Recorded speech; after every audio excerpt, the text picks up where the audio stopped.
Buy, sell or rent your property with Century 21 and you could win a brand new 2-bedroom apartment on the Sunshine Coast in Queensland. Visit c21win.com.au for your chance to win.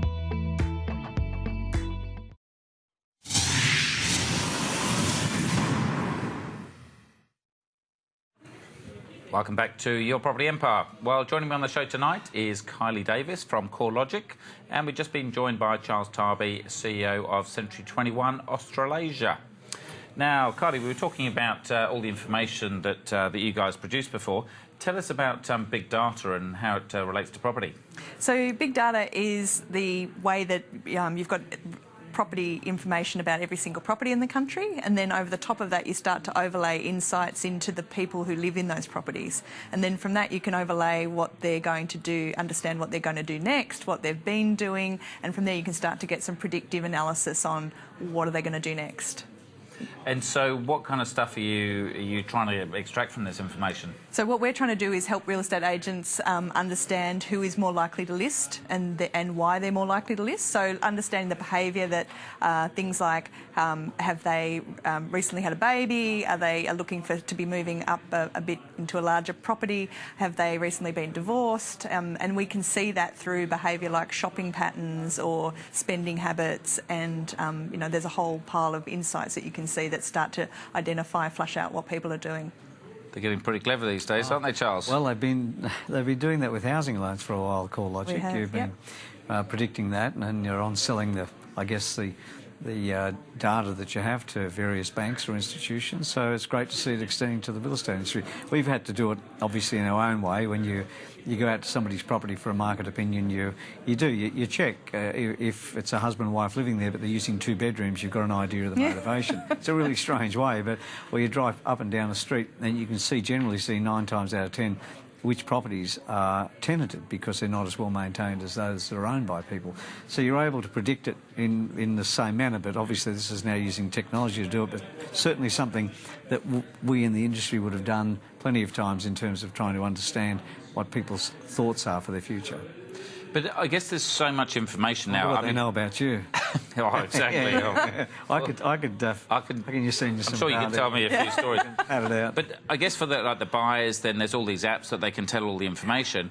I guess an agent's got to be cleverer and cleverer these days to stay in advance of it, especially when the buyers have got the information on what properties have sold for recently. And I guess that's the difference between a good agent and a bad agent. We've been doing that kind of analysis from a different angle. When you look at analytics, when we send out electronic broadcast, and then within seconds we can see how many people have opened that broadcast.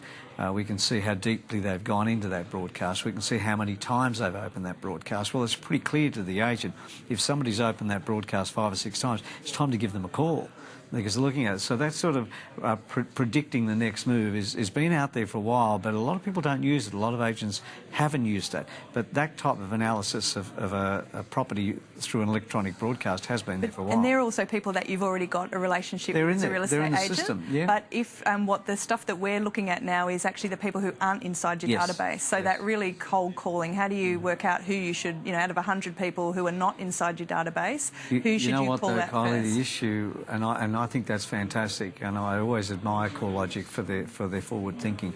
But real estate practitioners, again I'm talking about my own industry, don't even call back the people they have in their database, let alone offering them more. And a lot of agents will say to me, oh, we need this, we need that. And I said, why don't you just use what you've got? And that's the biggest issue we have as an industry. Because, again, what Kylie was saying from the buyer's perception reports is that the agents aren't doing the basic things. It's the trust things, telling the truth. Yeah, I was listening to you chatting about that, and it's very difficult, a relationship. You are engaged by the seller, as you said, but you have to have a relationship with the buyer, because how do you negotiate a position that's good for both parties? And it's incredibly difficult, and some agents do fall into the trap of working with a buyer too closely, and they will never get that property back for sale again because of that those actions. But at the same time, a real estate practitioner can treat a buyer with respect without giving away too much information. The biggest issue, when I did my research back in the 70s and 80s when I was writing a book before you were I've got your born, book, before yep. you were born, that's the first one, before you were born, was that the majority of real estate, the biggest complaints by the Department of Fair Trading was that real estate agents never call people back. Yes, response time is a really big issue. So that was a big Yeah. issue. Well, very quickly before we run to Charles's numbers, how can agents get digital friendly if they've got no idea? I think you have to play with it. Look at what you're doing in your own life, not necessarily as a real estate agent, but what are you engaging in? You know, are you on Facebook? Are you, how are you using your email? How are you communicating? And then look at ways that you can interpret that back into your business. And make time in your week to, give yourself an hour or two every week just to try something new and experiment with it. That's probably the best way. Sounds good. Charles, let's jump to your numbers. What's happening with auction clearance rates? Lower this week than last week, but still higher than this time last year. So 77.6% was the national clearance rates, and this time last year 63.3%. So they're keeping that distance still. There's still better marketplace in the last few weeks in this current environment than we had this time last year when we were going through the middle of a boom. So you have to try and work that one out. Sydney came in again at the top of the tree at 84.4%, followed by Melbourne, and that came in at 78.6%. Brisbane's steady, 52.6%. It's been in the 50s for a few weeks, which is really, really good for Brisbane. So I'm impressed that their market's getting more and more stable. So the rates are okay. Now, not long till the end of the year, so these last few listings are coming on. Yeah, now you and I know we were expecting a great deal more, so too were portals like Domain or realestate.com, because that's really where their business is. It's only a plus 2.83%. It is an increase this week over last week, but we haven't had that massive increase that we need. New Zealand's had a better run than us. They've had a plus 7% over this time last week, and they've had 3 weeks of very good growth.